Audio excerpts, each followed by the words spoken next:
내가 그들의 땅을 고칠지라.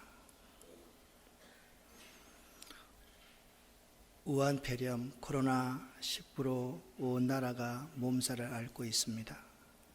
사람들이 두려워하고 혼란스럽습니다. 서로가 서로를 정죄합니다.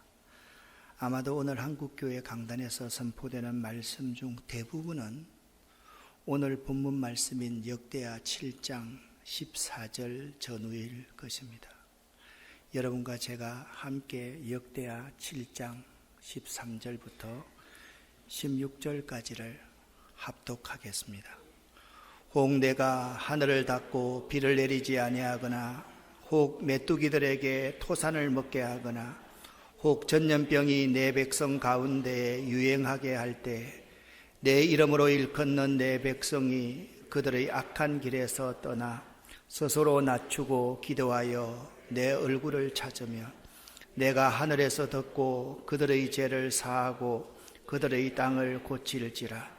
이제 이곳에서 하는 기도에 내가 눈을 들고 귀를 기울이리니 이는 내가 이미 이 성전을 택하고 거룩하게 하여 내 이름을 여기에 영원히 있게 하였음이라. 내 눈과 내 마음이 항상 여기에 있으리라. 아멘.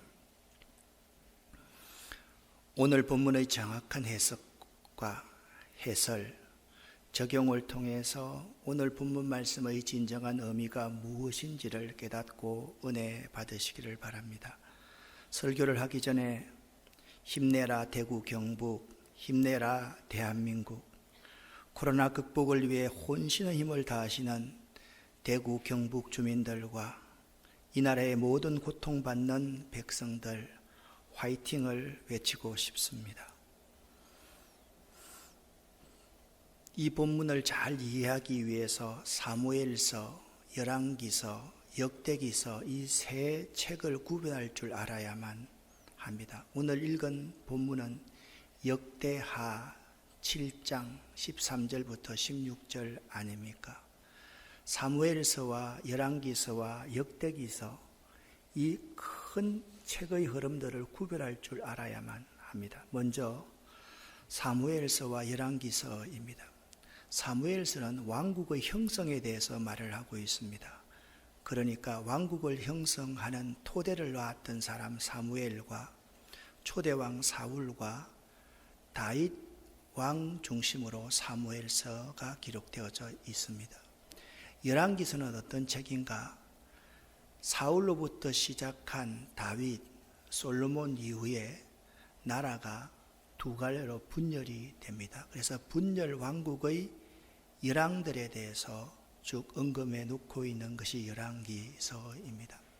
그에 반해서 역대기서는 전제가 포로 생활에서의 귀환을 전제로 하고 있습니다.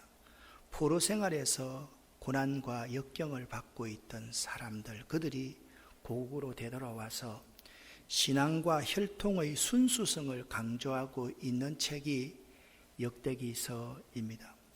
역대기란 히브리어 단어가 비브레이 하야밈이라는 단어인데 이 역대기서라는 본래의 뜻은 날마다 일어나는 사건들이라는 의미입니다. 70인역 셉투아진트에 의하면 이 역대기서를 파랄레이 포메논이라고 그렇게 말을 하는데 이 역대기서라는 의미는 생략된 것들에 관하여 지나쳐버린 것들, 그러니까 역대기는 사무엘서와 열왕기서에서 생략된 것을 더 추가해 놓고 사무엘과 열왕기서에서 지나쳐버린 강조해야 될 점을 다시 강조하는 책이 역대기다라고 여러분들이 생각하면 될 것입니다. 그러니까 사무엘서와 열왕기서는 신명기적인 관점에서 기록되었고요. 역대기서는 포로기 이후의 역사적인 관점에서 기록되었습니다. 신명기적인 관점이라는 것은 뭐냐? 잘 믿으면 복을 받고 못 믿으면 저주를 받는다라는 관점입니다. 그런데 역대기는 잘 믿으면 복을 받고 못 믿으면 저주를 받는다는 관점에서 생략되어 있는 것들, 지나쳐버린 것들, 그러한 것을 역사적인 관점으로 정리하고 있는 책이 역대기입니다. 그러니까 사무엘서와 열왕기서는 이스라엘 백성들의 범죄 사실에 초점을 맞추고 있다고 한다면, 역대기서는 갈등 상황을 전제하고 있습니다. 어떤 갈등 상황입니까? 포로로 귀환한 자들을 남은 자들이라고 하는데, 포로로 귀환한 자들과 이스라엘 땅에 남아있던 자들, 이 땅의 백성들 사이에 갈등이 있을 수밖에 없었지 않습니까? 그들은 바벨론으로 끌려가서 그발 강가를 중심으로 해서 가전 고통과 역경을 겪었던 사람이었습니다. 그런데 그 땅에 남아있던 땅의 백성들도 또 똑같이 갈등을 겪고 있었습니다. 이 두 부류의 신앙관은 같을 수가 없었습니다. 그래서 역대기서는 갈등 상황을 전제하고 있다라는 점을 잊지 말아야만 됩니다. 역대기서의 상황은 그러므로 누가 진짜 순수한 하나님의 백성인가라는 문제를 제기합니다. 포로에서 돌아온 사람들과 땅의 백성들 사이에 누가 순수한 하나님의 백성인가, 그 점을 다루고 있는 책이 역대기서다라고 여러분 보시면 됩니다.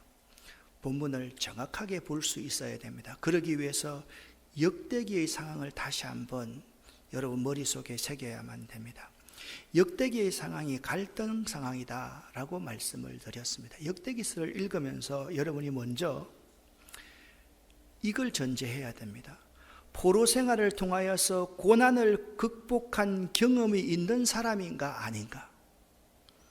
즉 그들이 포로를 잡혀갔다가 귀환하는데, 귀환해서 제일 먼저 했던 일이 뭡니까?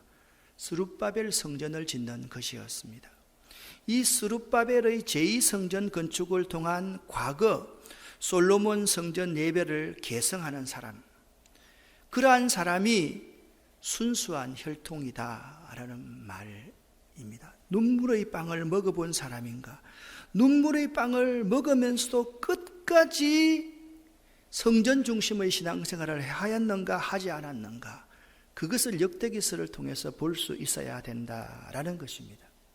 두 번째, 성전 건축을 생각했던, 하나님의 법궤가 저렇게 버려져 있고 나는 편안한 왕궁에 앉아 있는구나 라는 것을 인식하고 나서 성전을 건축해야 되겠다라고 생각한 사람이 다윗이었습니다. 그런데 하나님이 너는 피를 많이 흘렸기 때문에 네 대에 성전을 건축하지 못한다라고 하셨습니다.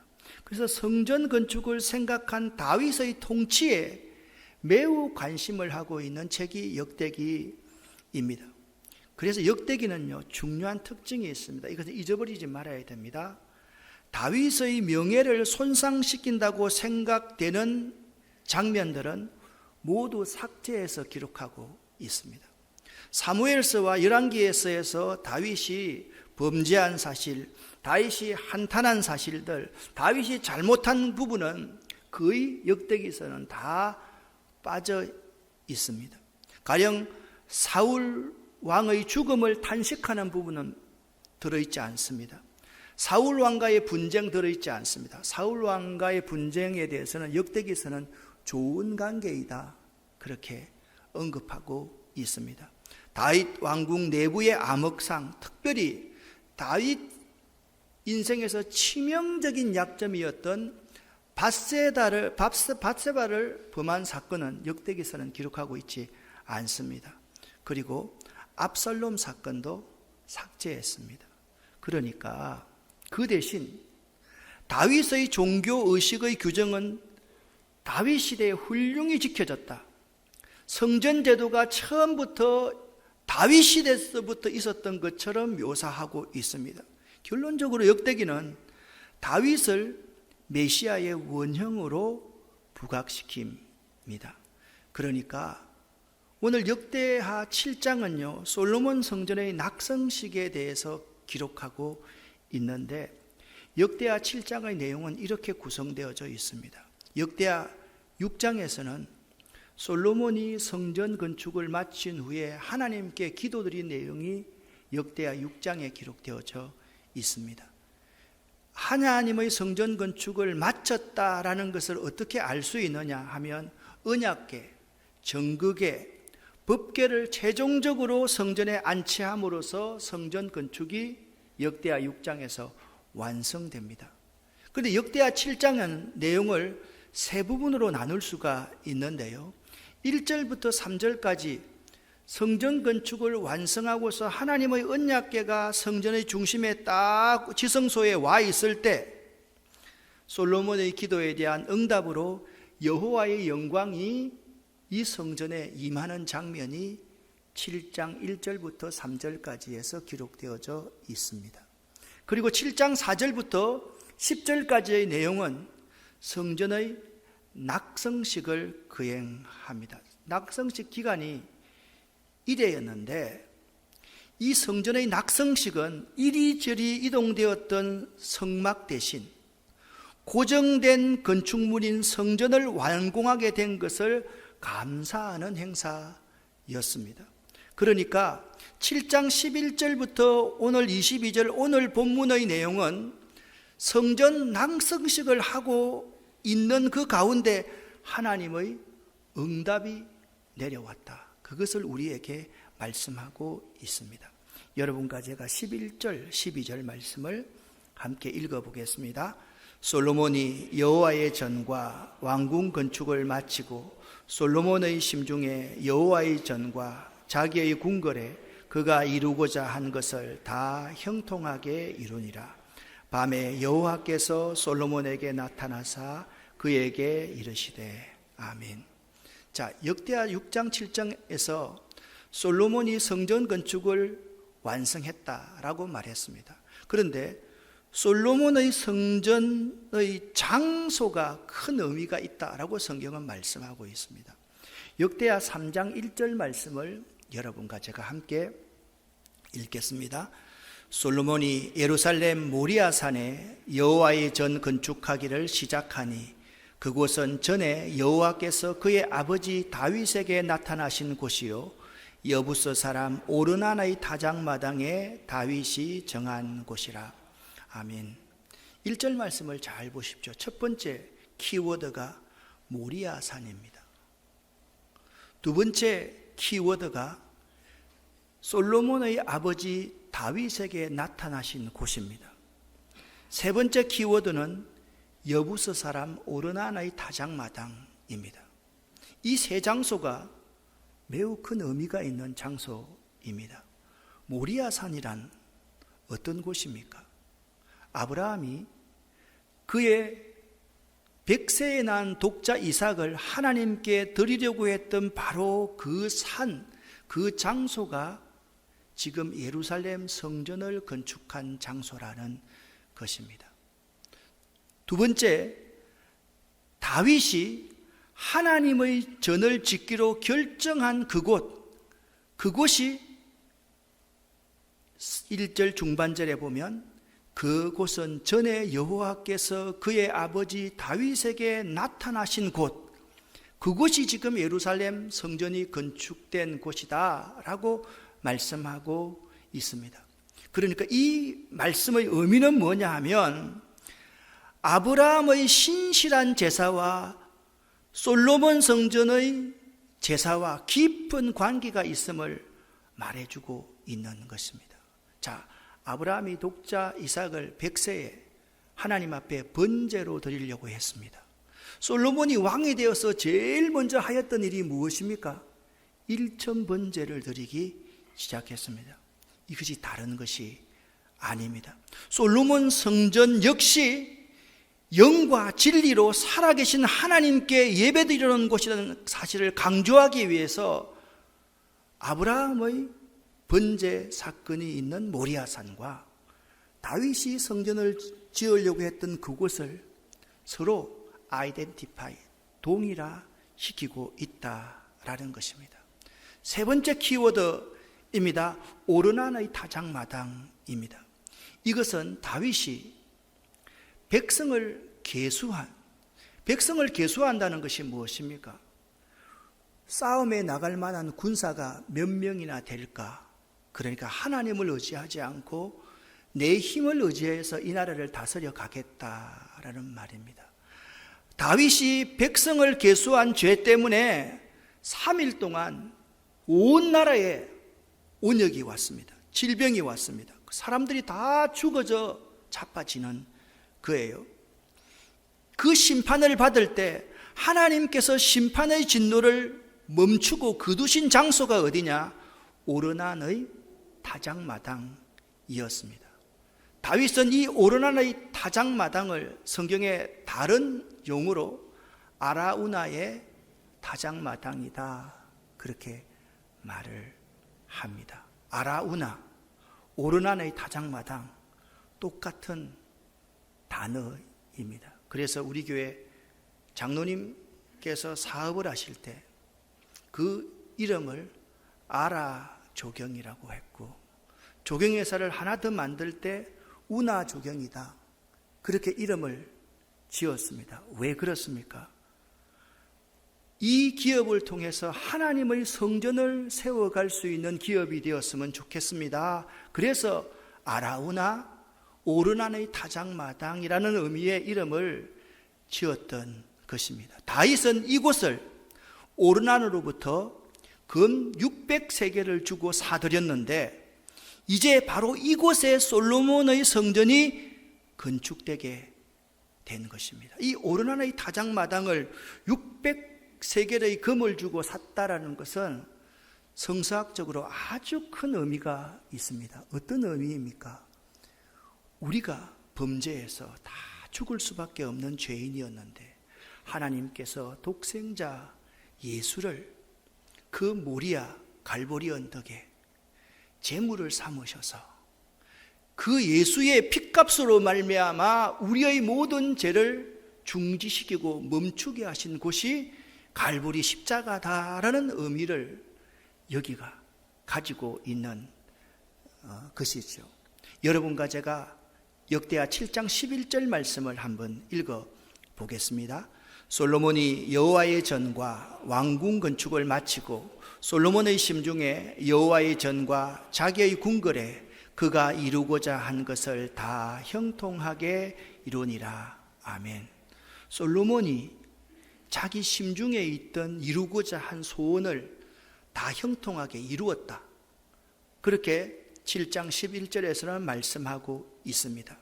이것은 솔로몬이 하고자 했던 대로 모든 것을 성공적으로 마쳤음을 뜻합니다.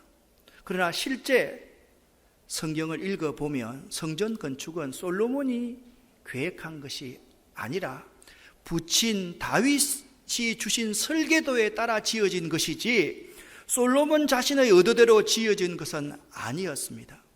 마찬가지로 모세의 회막도 모세가 지은 것처럼 드러나지만 하나님께서 철저하게 주신 설계도에 따라서 만들어졌습니다. 그럼에도 불구하고 본절에서 솔로몬이 원하던 대로 다 형통하게 이루어졌다라고 기록하고 있는 이유는 무엇입니까? 하나님께서는 진정으로 자원하고 순종하는 한 사람을 통하여 일하신다는 사실을 우리에게 보여주고 있는 것입니다. 여러분을 통해서 하나님의 뜻이 이루어지려고 하면 여러분 한 분 한 분들도 자원하고 순종하는 한 사람이 되어야만 합니다. 할렐루야. 그런 사람이 하나님의 일을 이 땅에서 편만하게 이루어갈 수 있는 것입니다. 즉 하나님의 일은 인간의 계획에 의해서 이루어지는 것이 아니라 하나님의 계획에 순종하여 자원하는 자에 의해서 이루어진다는 사실을 그가 이루고자 한 것을 다 형통하게 이루니라. 그런 의미에서 솔로몬은 하나님의 성전 건축을 위한 도구에 불과하다는 사실을 강조하고 있는 것입니다. 12절 말씀을 여러분과 제가 함께 읽겠습니다.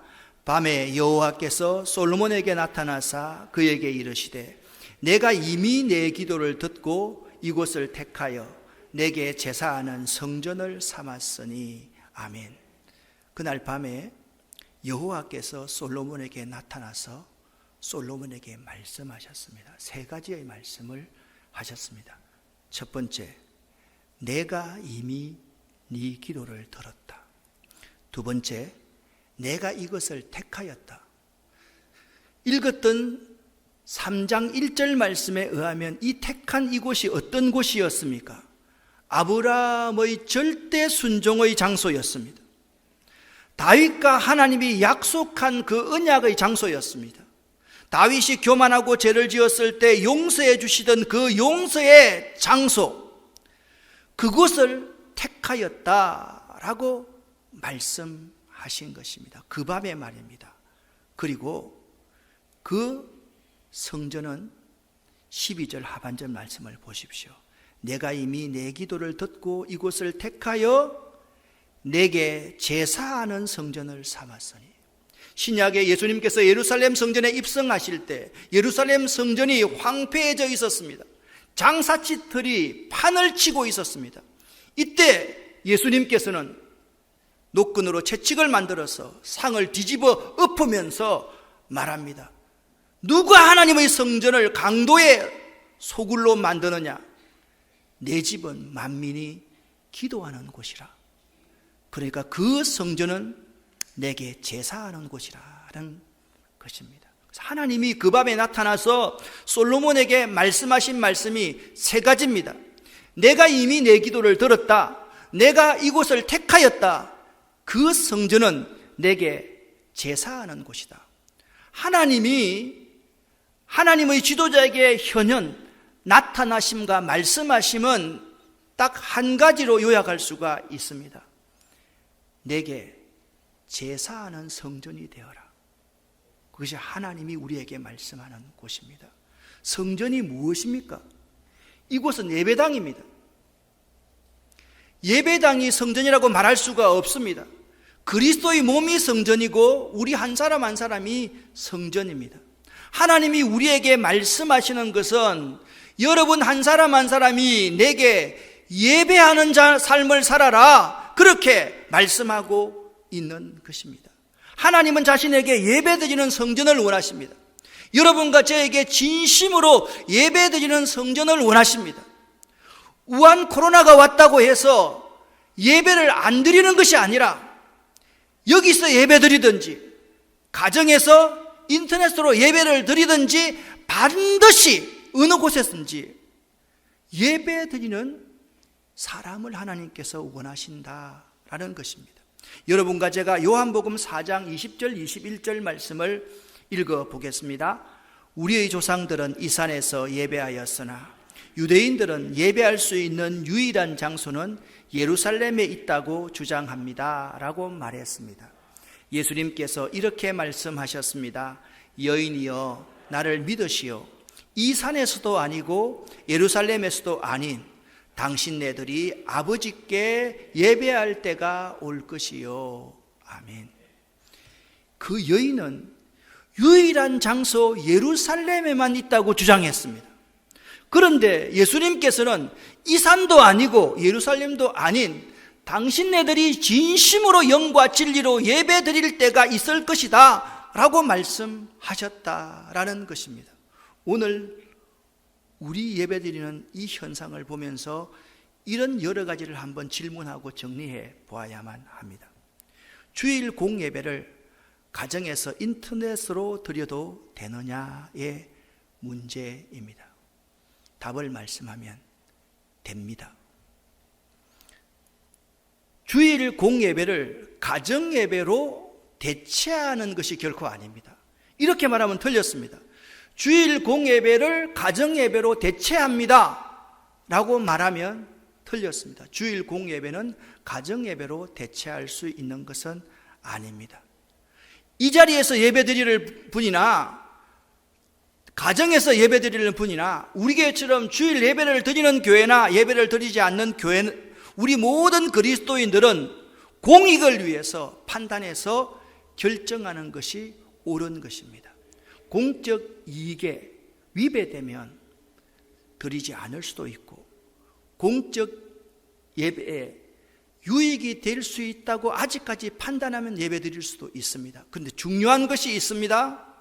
여기서 예배를 드리든지 가정에서 이 시간을 구별해서 예배를 드려야 하지, 아예 두려워서 예배를 드리지 않는 것은 틀렸다라는 사실을 알아야만 됩니다. 이것은 옳고 그름의 문제가 아닌 배려의 문제입니다. 온 세상에 전염병이 퍼지지 않게 배려하는 자세가 우리 그리스도인에게 매우 필요합니다. 그러므로 가정에서 드리든지 교회에서 드리든지 서로가 서로를 존중해야지 정죄해서는 결코 안 됩니다.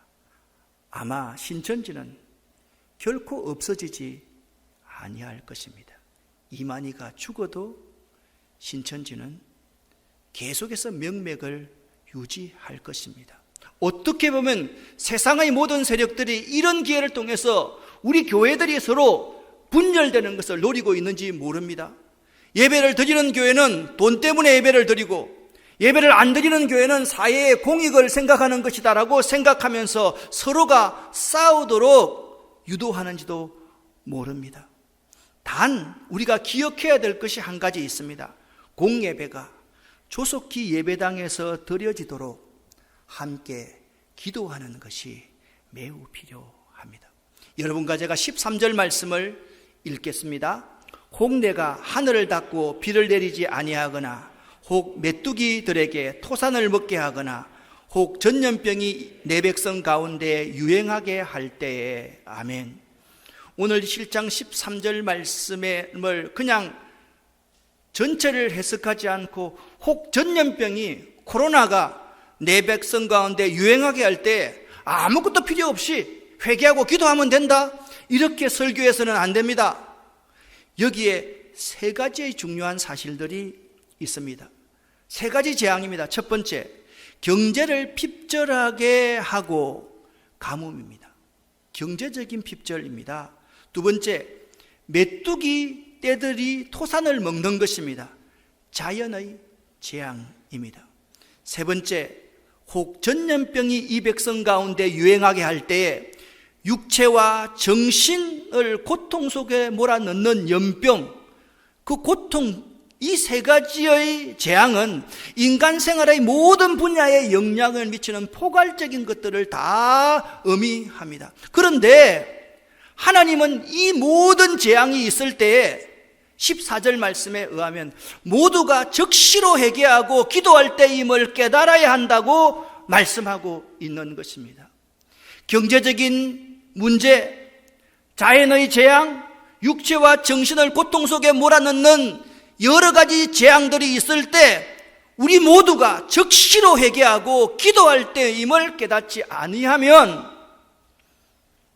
하나님의 징벌이 거두어지지 않는다라고 말씀하고 있는 것입니다. 실제로 다윗이 인구조사를 한 죄 때문에 3일간의 온역으로 전 나라가 징벌을 받았을 때 그는 자신이 범죄하였음을 깨닫고 적시로 하나님 앞에 회개하였습니다. 사무엘하 24장 말씀을 보면 적시 회개했을 때 하나님께서 그 백성을 구원하여 주시는 것입니다. 할렐루야. 사랑하는 여러분, 오늘날 우리 역시 개인적 또는 국가적인 재앙을 당하고 있습니다. 그것의 원인을 철저히 규명하여 회개함으로써 재앙을 종식시킴과 아울러서 이를 신앙 성숙의 전기로 삼아야만 할 것입니다. 이 원인을 규명하는 것이 매우 중요합니다. 여러분 잘 들으십시오. 한국교회는 언제부터인지 장로님, 권사님, 안수집사님들, 집사님들이 성경 공부하는 것을 끊어버렸습니다. 직분이 중할수록 성경 공부하지 않고 교회 일만 하려고 생각을 했습니다. 그것을 신천지가 그대로 가져가서 성경 공부에 답답하고 목이 말라있는 사람들을 미혹하기 시작하고 하나님의 교회가 무너지기 시작했습니다. 초대교회 우리 성도들은 내 것 네 것이 없이 내 있는 것을 팔아서 다른 사람들에게 나누어 주었습니다. 사랑이 충만한 공동체가 초대교회 공동체였습니다. 그러나 오늘날 우리 교회의 모습을 보면 개인주의와 이기주의가 판을 치고 있습니다. 사랑이 메말라 버렸습니다. 첫사랑이 사라져 버렸습니다. 이 원인을 누구 때문이 아닙니다. 신천지 때문이 아닙니다. 중국 우한 때문이 아닙니다. 바로 우리 교회가 해야 될 일을 잘 못했기 때문에 이런 바이러스들이 우리 가운데 침투해 왔다는 사실을 알아야만 합니다. 이럴 때 우리는 더욱더 우리의 신앙을 성숙시키는 전기, 계기로 삼아야만 합니다. 우리들의 문제가 무엇입니까? 위기의 때에 기도하지 않는 것입니다. 제가 여러분들에게 말씀드렸지 않습니까? 역대하 7장 13절부터 16절을 가지고 하루에 한 끼 금식하고 기도합시다. 아침 10시에 모여서 기도하십시다. 오후 9시에 기도하십시다. 그런데 우리 직원들도 10시 되면 돌아다닙니다. 우리 직원들과 우리 목회자들이 그런 정도가 되었다고 한다면 여러분들은 그 시간을 지켜서 금식하고 기도하지 않았다. 그것이 우리가 위기의 때에 기도하지 않았던 증거입니다. 여러분과 제가 역대하 7장 14절의 말씀 가지고 찬양을 만든 찬양을 한번 불러보겠습니다.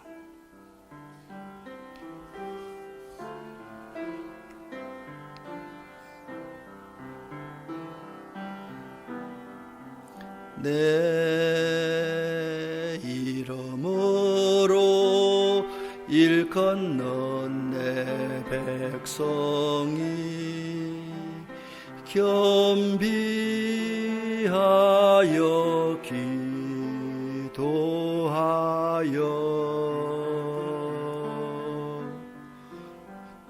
내 얼굴 구하며 그 악한 길 떠나며 하늘에서 내가 듣고 용서하며 땅을 고칠지라 내 백성이 겸비해 기도하 한 번 더 내 이름으로 일컫는 내 백성이 겸비하여 기도하여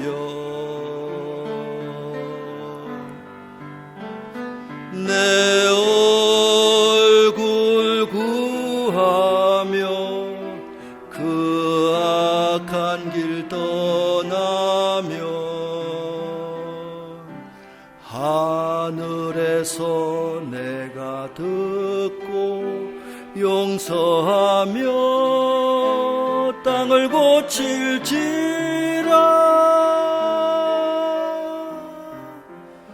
내 백성이 겸비해 기도하며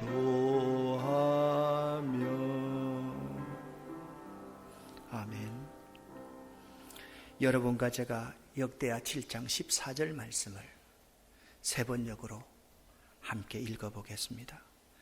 내 이름으로 일컫는 나의 백성이 스스로 겸손해져서 기도하며 나를 찾고 악한 길에서 떠나면 내가 하늘에서 듣고 그 죄를 용서하여 주며 그 땅을 다시 번영시켜 주겠다. 아멘. 하나님은 오늘 우리에게 약속하셨습니다. 그 땅을 다시 고쳐주겠다. 번영시켜 주겠다. 할렐루야. 이제 사랑하는 여러분, 우리가 이제 스스로 겸손해져서 기도하며 하나님을 찾아야 됩니다. 하나님의 얼굴을 구해야 됩니다. 악한 길에서 떠나야 합니다. 그러기 위해서 우리 스스로를 돌아보고 무엇이 잘못되었는지를 바로 알아야만 합니다. 상대방을 탓하고 정죄하지 말아야만 합니다. 이 문제는 국가의 책임도 아니고 중국 우한의 책임도 아니고 신천지의 책임도 아닙니다. 물론 신천지 그 인간들은 사람도 아닙니다. 그렇게 해서는 안 됩니다. 그런데 중요한 우리의 자세는 이런 시점에 상대방만 탓하고 정죄하는 자세로 있어서는 결코 안 된다는 것입니다. 이럴 때일수록 우리가 하나님의 마음을 품어야만 하는 것입니다. 여러분과 제가 역대하 7장 14절부터 16절까지 말씀을 같이 한번 읽어 보겠습니다.